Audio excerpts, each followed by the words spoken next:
no matter what happens, something always comes up that you're like, oh, didn't plan for that. And sometimes you need a lifeline, right? And so by me extending a little bit more money on the front end, that was my like, hey, if I need a little bit of grace at any point during the closing, I'll feel like I have it, right? That was just how I viewed it. I could have gotten away with 170, made an extra 5K, but I was just they were so sweet to me and I wanted to reciprocate, you know, and not be too greedy here. It's another way of you building like the relationship trust with them. No question. Absolutely. So anyway, yeah, we got under contract 175, held an inspection, had a bunch of people come out and assigned it for a $75,000 fee. So it was amazing. So just kind of starting off, I'm going to dive right in, but kind of tell us, for those who don't know you, where you're located and kind of your journey in real estate, getting into real estate investing. Yeah, so my name's Tyler Amburn, based in Dallas, Texas, and we have been investing for the last 4.5 years now. Started back in May of 2017. And it's actually funny, I came across and actually had a call with David Lecco way back in the beginning when y'all first launched. And I got the app, got a plan, and just never really, I'd go on appointments and maybe would pull it out and add a property here and there, but never really implemented it, And so it wasn't until this year, I've just followed you guys. I watched a jillion of these YouTube videos. And so to finally, implement it and be here talking about it is pretty wild. That's so crazy. Where did you meet? How did you get in contact with David, I guess, like back in the day? I couldn't even tell you, man. I don't know if it was a YouTube. I don't know if it was Facebook. I have no clue. I don't even remember that far back. Oh my gosh. You are OG, like seeing the progression of like how the app's like morphed over the last like 3 years. Absolutely. Yeah. It's been amazing to watch and just kind of watch y'all build your credibility and grow as a company. And it's been impressive. Oh, I'm glad that you've been with us for that long. And before we dive into like deals and stuff like that, like what kind of investing do you guys focus on and how big is your team? Yeah, so we've done a little bit of everything. So when we first got into it, we went to very first started off, we read the Robert Kiyosaki Rich Dad Poor Dad book. That was probably 2012, 2013. And so that was like my first introduction to real estate, right? Like, okay, this needs to be some sort of the vehicle at some point to long-term wealth and financial freedom, right? But I didn't ever know what that was going to look like. I mean, I was so busy at that time. I was in a job from 2009 to 2015 where I was working, 6, 7 days a week as a corporate pilot, and I just didn't have any time. And then back in 2015, I switched jobs, and my wife was going, "All right, you're driving me nuts. You got to go find something to do," And so the guy that I was flying with at the time, he had 2 jets. I was flying one of them. In total, they were worth $50 million. And I'm going, gosh, how do you get to this level? Well, he was in real estate. He did big developments and apartments and hospital office buildings and stuff like that. And so I'm going, okay, so, kind of putting 2 and 2 together. I started researching real estate more, right? And I stumbled upon a Robert Kiyosaki real estate coaching program, signed up. One of the homework lessons was to go to a local meetup or a local RIA group. And so I went, and of course I bit hook, line, and sinker. I went to their little 3-day course and their little weekend course, and then ended up signing up for their big coaching program. So didn't know anything about real estate at the time. The most experience I ever had was buying our personal house, Okay. and I didn't know anything about it. And so their big thing was door knocking. And so we got the foreclosure list and we started door knocking. And my wife started handwriting these yellow letters And so between about 5 houses door knocking and writing, I think it was about 28 handwritten yellow letters, we got our first call, and that guy was going to foreclosure in 7 days. And we wound up taking that house subject to and saving the foreclosure. And so we brought about $19,000 to the table and kept his, $175,000 loan in place, and put about 45 into it, and wound up selling that thing about 3 months later and making, I don't know, 25 or $30,000 on our first deal. I can remember we weren't even far enough along in the training to even know how to fill out a contract. I had to get up that morning before church and watch this 2 or 3 hour video on how to fill out a, local Texas real estate contract, so that I would know what information to put where, so that I didn't look like a complete idiot in front of this guy. And my wife was over here being the like distraction while I'm over here reading the contract as I'm filling it out in front of him, because I didn't even know if he was going to accept our offer, right? Right. So I was like, okay, I think it probably took me 30 or 45 minutes to probably fill that thing out in front of him while my wife's over there just talking his ear off.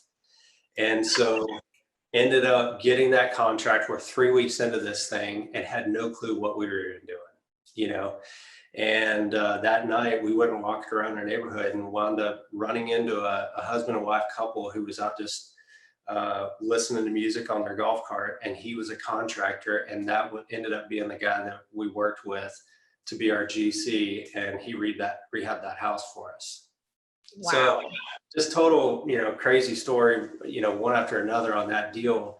But it all came together. And the biggest thing was we just failed forward, right? There was nothing magical about it. Had no clue what we were doing, but we didn't just sit idly by and try to figure everything out before we did anything. It was just all about, okay, what's the next step? Let's just figure it out as we go.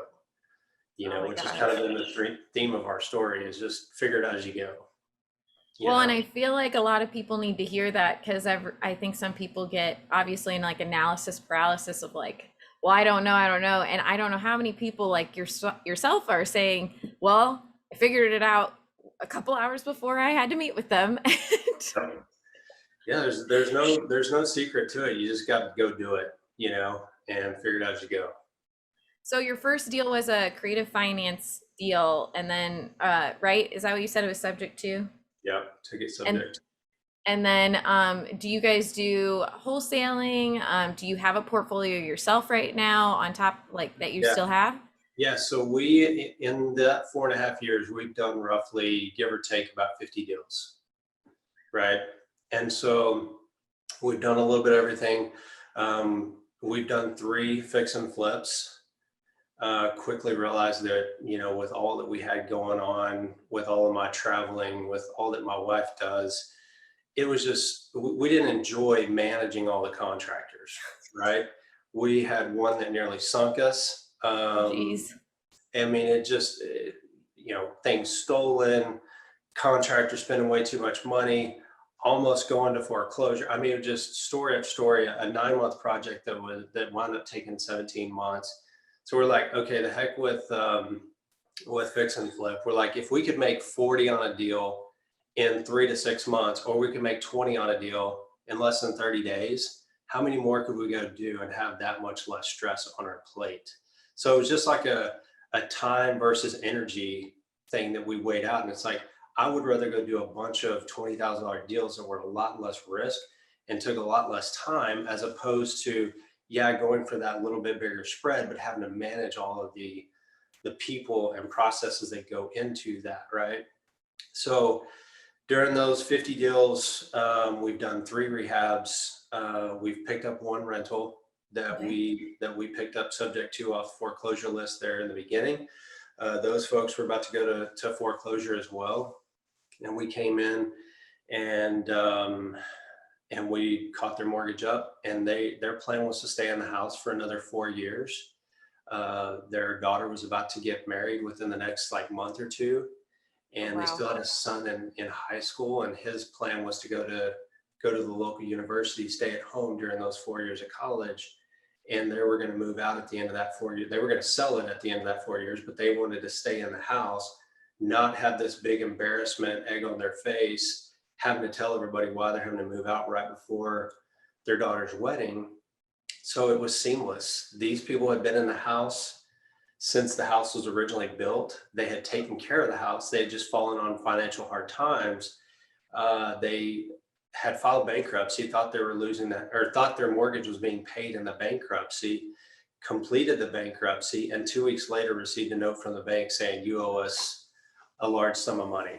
So they thought they were doing the right things, and just life got in the way. And so we bought the house, kept them in place. They've taken great care of the house. It's been a dream situation. If you could draw up a rental on paper, in terms of somebody taking care of the house like they own it, because they've been there 20 plus years. And so they're still there to this day. That was almost 4 years ago. Oh my gosh. So it's amazing. So we've got one rental, we've done 3 fix and flips, and the rest have been rehabs, or excuse me, wholesale. Right. And you said you prefer the wholesaling than anything. Absolutely. I mean, it just, with me flying, with me being gone all the time, my wife has her own dance business.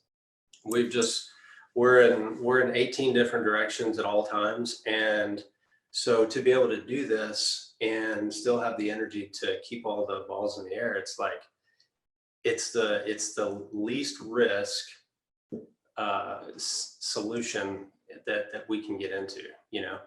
So you guys are you're still flying full time? Full time. Oh my goodness. And children, and she owns her own business. Like, well, on top of this business that you guys already have, is it just you two, like, on the team for the real estate investing? So when we started, it was the two of us. I was like, hey, we're going to do this. And she was, okay, well, here we go. We're doing real estate. And it just quickly, you could just tell she didn't enjoy it, right? She didn't have a passion for it like I did. So it just kind of drifted to where she wasn't in the day to day. And, you know, I tried to bring people in to replace, and we've hired employees, fired employees. And at this point, we've just got, it's a virtual assistant that I have in the Philippines and myself. So it's just the two of us. Yeah. I don't want to take up too much of your time because I know but I want to know about the deals, what you've done with DealMachine, how those have come about. Because a lot of people starting out, you know, they're like, I add leads, and then what do I do? And how do deals come about with DealMachine? And you said yourself, like, you know, you dabbled in it a little bit. And then what really changed to getting traction? Yeah, so I've done a little bit of everything over the last 4.5 years. I've done direct mail. I've done hiring a cold calling team, you know, in the Philippines. I mean, done Facebook ads. It's just been a little bit of everything, right?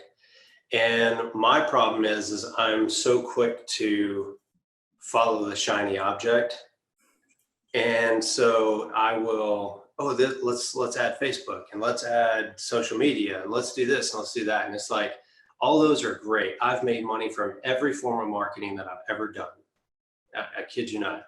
So it all works. You just have to stick to something and run as hard and fast as you can at that, and be consistent at it, is what I found.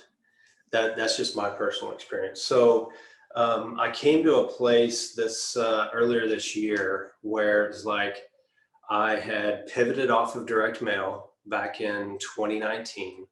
2020, we went all in on text messaging, and we all know the challenges that are coming along with that in today's society. And so this year it was just like, okay, I'm sick of text messaging. I know direct mail works, I can go there. But I've been following Zach Booth. And so I had been watching him about as long as I've been watching you guys. And Zach came out with his 40K in 40-day challenge. And we were up in Utah on our 10-year wedding anniversary, and I started watching the first couple episodes of that challenge. And I'm going, dude, this is so easy. Like I can do this. And so it gave me the just being able to see it, right? Like I had the experience of doing all the past, 40 some odd deals. So I knew what it took, but like to see somebody go out and do it, you're going, okay, like that's just go out and drive and cold call, throw some text messages, and then maybe direct mail if that's what you want to do as well, right? Mm-hmm.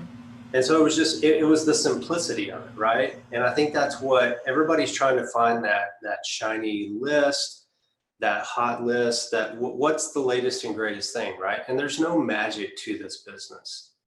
There's just, I mean, when you break it down, there's nothing magical about it. It's marketing and talking to people, right? Mm-hmm. And so what I love about the driving for dollars is it is kind of that magic list that everybody's looking for, but nobody wants to go put the time and the energy and effort into it, right? Yes. So I just kind of came to a place where I had been trying to outsource everything to everybody else. And it was like, okay, I just need to go back to the basics. Mm-hmm. And this was the basics for me. And so I signed up with Zach back in March, got the DealMachine. And so Zach and I have been coaching one-on-one since March. And so we've been putting in the foundational blocks for the last 6 months. And it's been tough. I'm not gonna lie, with flying like we do and, family and trying to, be consistent and all that kind of stuff. So, but it's finally to the place where, okay, we're now starting to see these deals hit from the cold calling and texting, and we haven't even done direct mail really yet. We've done one campaign. Wouldn't even consider it a great success, just because we had some setbacks with hiring a driver, realizing that he was adding whole neighborhoods of properties, saying that he was saying that he was driving 20 plus hours a week when he was in reality driving 5 to 6 hours a week, adding over 2,000 properties, which is unrealistic. So, we trashed all that data. So really it's just been a very small amount of data, but it's back to the basics. It's just me. I go out and I add 500 properties a week by myself. I have the VA that pulls all the data on Monday. I have her skip trace it. She loads it into texting. She loads it into Mojo, and I cold call it. And we're just having quality conversations with people. And if it works for them, great. If not, no big deal.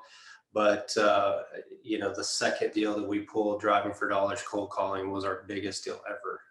That was the one that really kind of knocked it out of the park in our minds. I've never done a deal that big, and we landed. Tell me about it. Now I'm like so intrigued.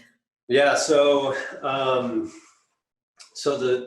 there's two deals. The first two deals, first one, called the guy, and he was like, yeah, I would love to sell this house, is what he said. And I said, great. And I said, what's going on? He said, well, my dad died like 10 plus years ago, and the tenant that was in there produced a purchase contract after he passed away, and we were trying to sell the house. And I've hired 2 attorneys, and nobody's ever been able to do anything. So when all you guys call us, I just tell them, yeah, I can't sell this house because I'm just waiting for this guy to die, and then I'll sell the house once he's gone. And I said, well, hey, I'd love to take a stab at this and see if we can't take this guy down, because he's clearly been getting a free ride for the last 10 years. He hadn't paid rent or anything. What? Yeah. So I said, I'd love to take a look at this and see what we can do for you. And so he was like, okay. I mean, he's probably had a jillion people call him over the last however many years, and just happened to catch him on the right day and time. And he started forwarding me all of the attorney emails that they had been working on. And this attorney would take a different job, and they would have to refer the case to this guy. And then it just kind of got lost in the shuffle. This guy could have probably gotten this resolved years ago, but just by, a series of events, they never went anywhere with it. And he didn't think he could do anything. And I just was curious enough and had the tenacity to say, let's see where this goes. And I thought, if anything, this guy would have been smart enough, had he had an attorney, to put a memorandum on that contract Mhm. to cloud the title, and they never did.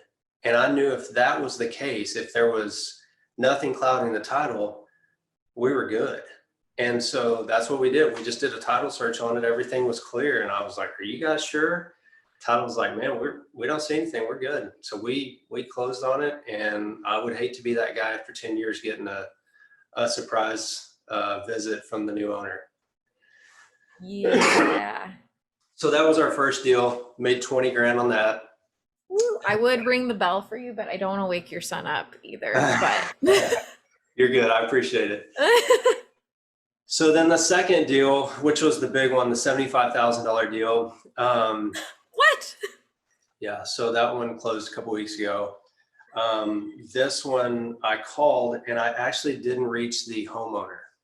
I actually reached a daughter-in-law of Oh. the owner.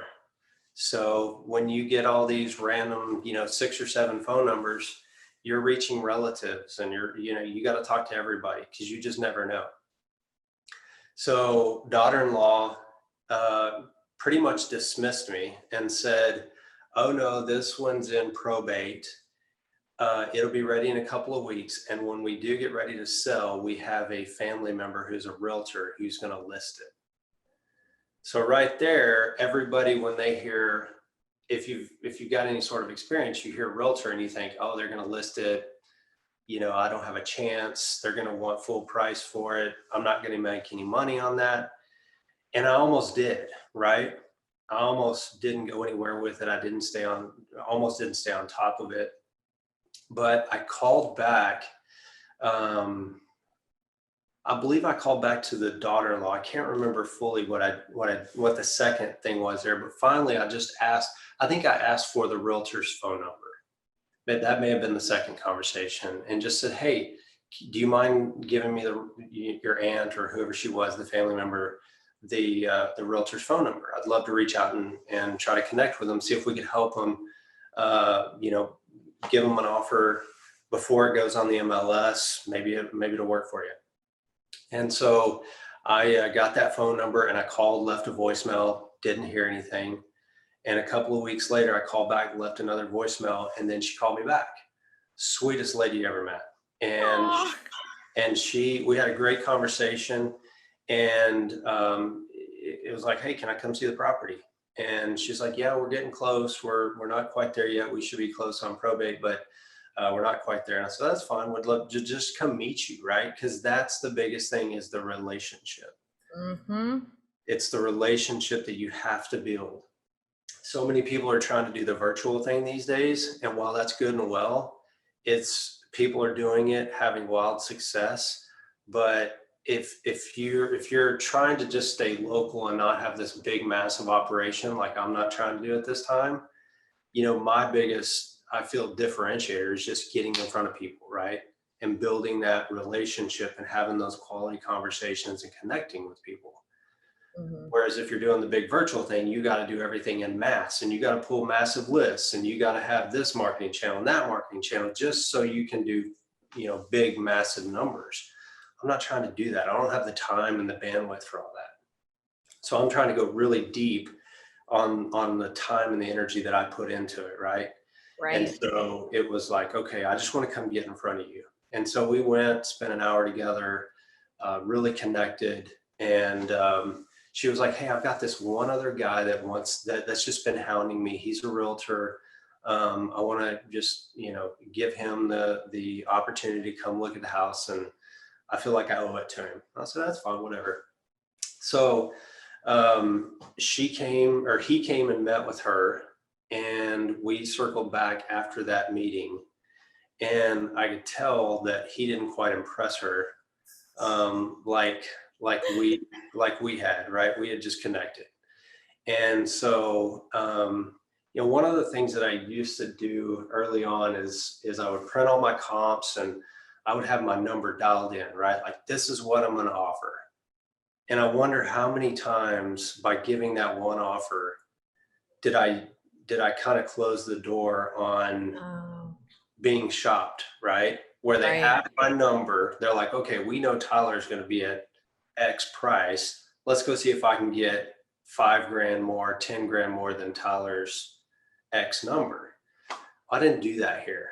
Like she had divulged in our initial meeting that if they could be somewhere between this number and that number, they would be happy. And that was well within the money. And so right there, I knew that I knew that we had a good opportunity and we had a good connection. So I just needed to stay on the right side of that, right?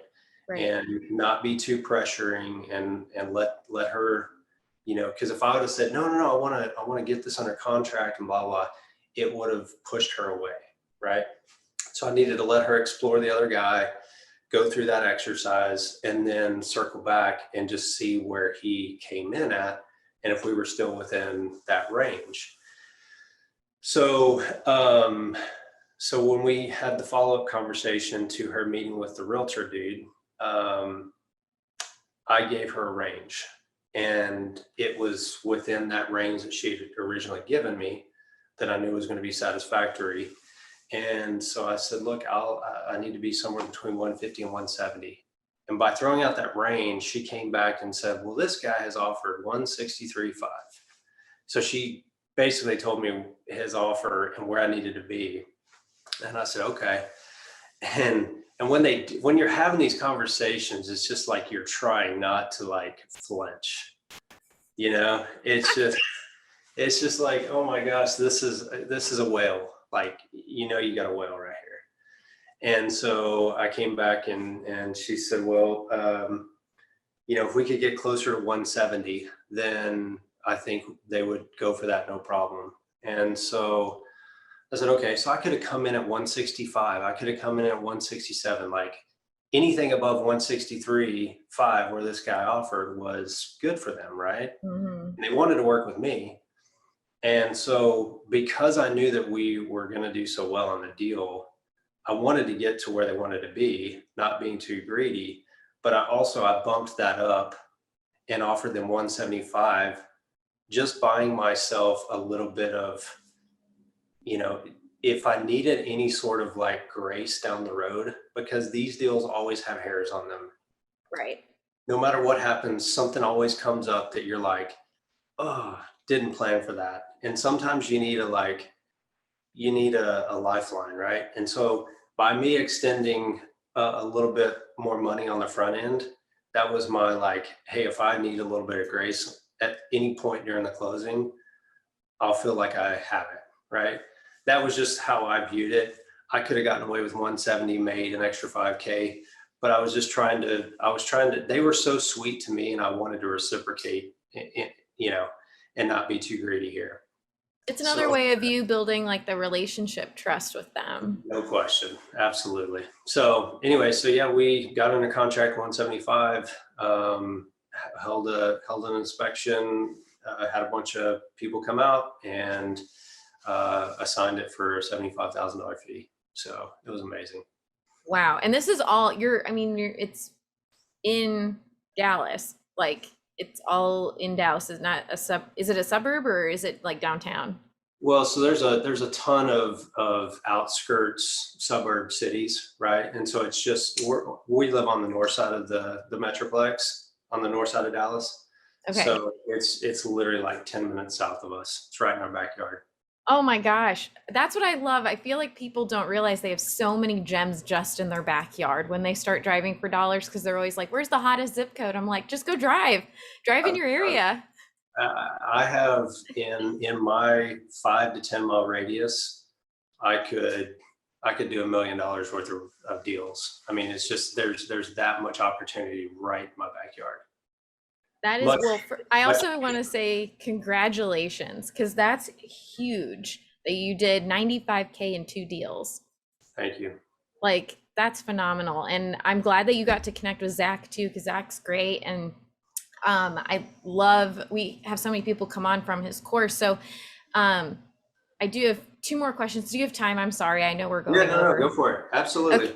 Okay. I wanted to know, you talked about that, the driver kind of like pain point of, what had happened. do you feel like there's something that if someone else is looking to, or when you're ready to hire again, is there something that you would like to share with people to kind of like look out for, or something you learned from that?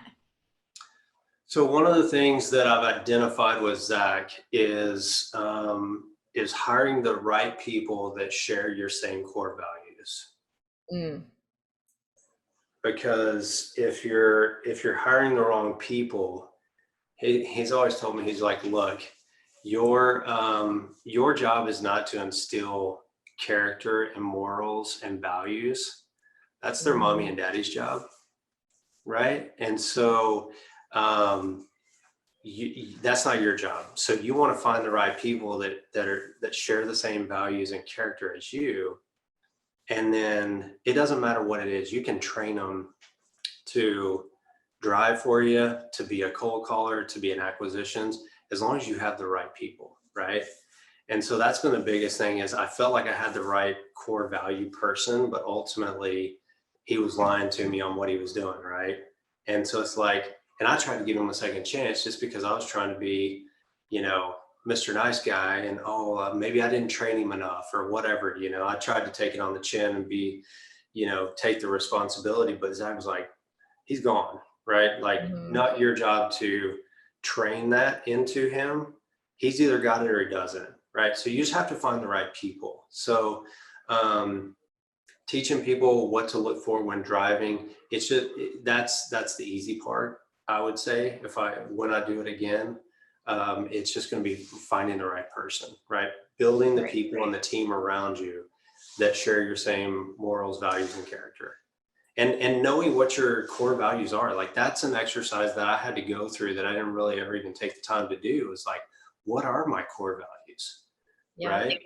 And so identifying that, so that when you do go to start building out a team or hire, whatever the position in your company may be, that you know what you stand for, so that you can bring that around you, so that you're not having a bunch of misfits around you and you're just, you know, managing chaos all around you. It's like, if you have the right people and they identify and they are the same type of people that you are, you know, just train them, and you got a good team around you. I was gonna say, it sounds like your VAs has the definitely the same like core values as you do, because it sounds like you, if any stress, like very minimal stress on that side of things, it sounds like with her and her job. So that's like what.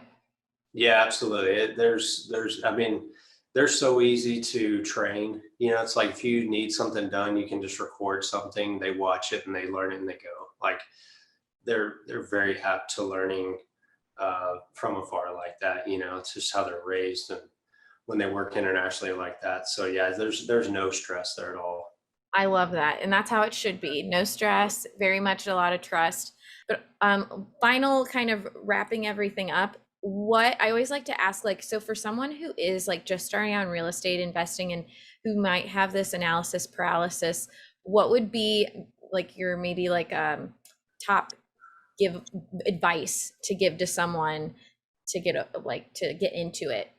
So two things I would say, right? Okay. The first, I would say, the most important is um, overcoming fear with action.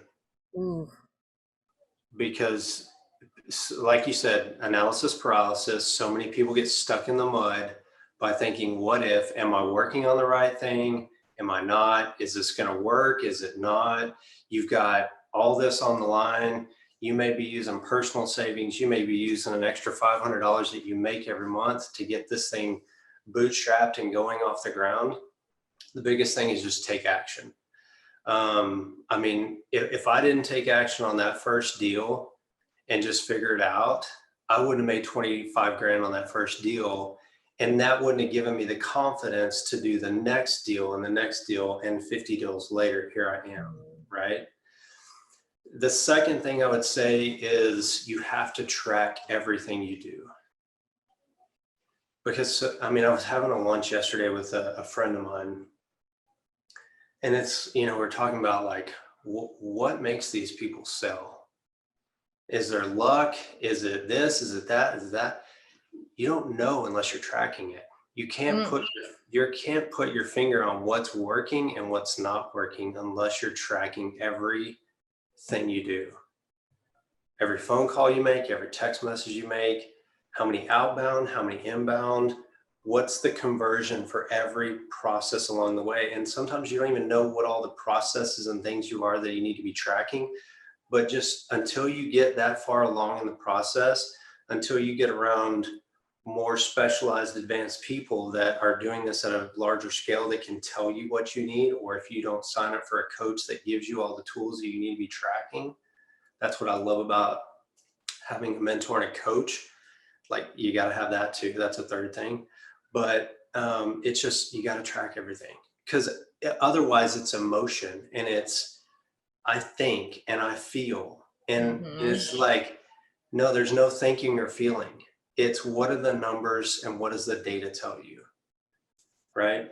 Yeah. Like, before I came on here, just to give you some perspective, I asked my VA, I said, hey, tell me how many hours I have called to get to these 3 driving for dollars cold calling leads. Because I want to know, right? So it's Mm-hmm. taken me 127 hours, 55 minutes, and 19 seconds to get 3 deals under contract, 2 closed, 1 in escrow. So that breaks down to 43 hours to get to 1 contract. That's my metric right now. So I know that I've got to call 43 hours to get to my next deal. Now that may fluctuate. I may go up, I may get better, my salesmanship. There's all kinds of things, but if you're not tracking that, you don't know. That's like your baseline now for That's as you my move baseline. forward. So that way it's just like, if you do get better, you're like, hey, this was my baseline. I'm either going to be going better, or maybe, you see the fluctuations in there. So 127 hours and 1,492 people that were actual owners that told me take a hike, or yes, I have an interest in selling.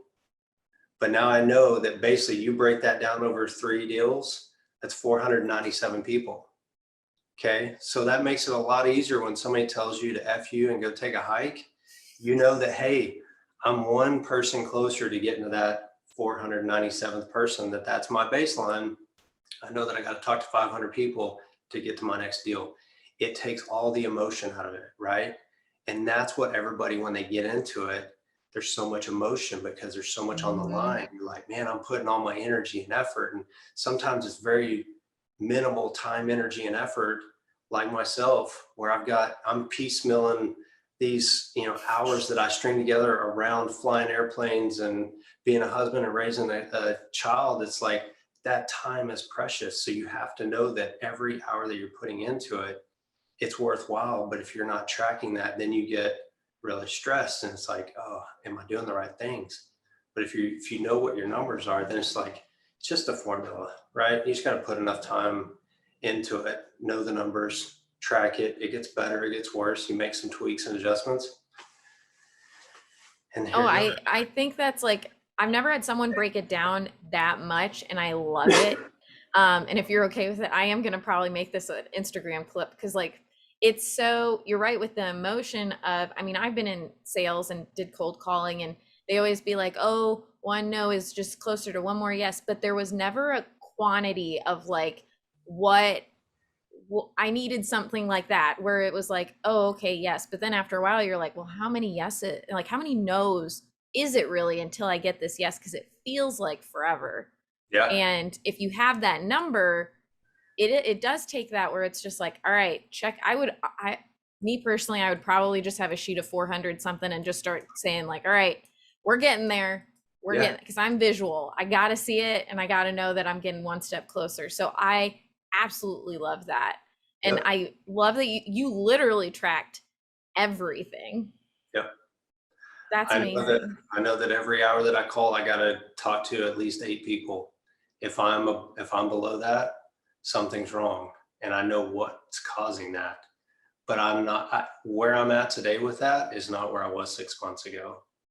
And that process has been fast tracked by having a mentor and a coach. I love that. I'm gonna have to text Zach and be like, "Hey, I got your boy on here. He been telling all the things, and another wonderful success story." And I love that he has all your pictures in his office, and he can I don't know. I've heard great things about his coaching program. So Yeah, he's amazing. I mean, he's not your typical guru, you know, that's out there with the flashy cars and watches and all that. He loves being in the mountains and shooting elk. And I mean, he's a guy's guy, and he's so easy to follow because he's actually doing it, you know. yeah. Hey, I didn't mention this in our little interview, but I closed out the month of September with 5 closed deals. What? Yeah, 5 closed deals. I've never done more than 3 in 1 month. Heck yeah. My snaps is the bell ringing. Yes. 5 deals at 160,000. That's a good chunk of change right there. I've never done 160 in a full year in the 4.5 years I've done this. Oh my gosh, are you having a moment right now? You should have a moment. We're going out to celebrate tonight. I'm gonna take one. Yeah, you are. Thank you. Have an awesome weekend. Thanks, you too. Thanks for allowing me to do this. I enjoyed it. Oh my gosh, of course. You'll be back, trust. All right. Appreciate it. All right, bye.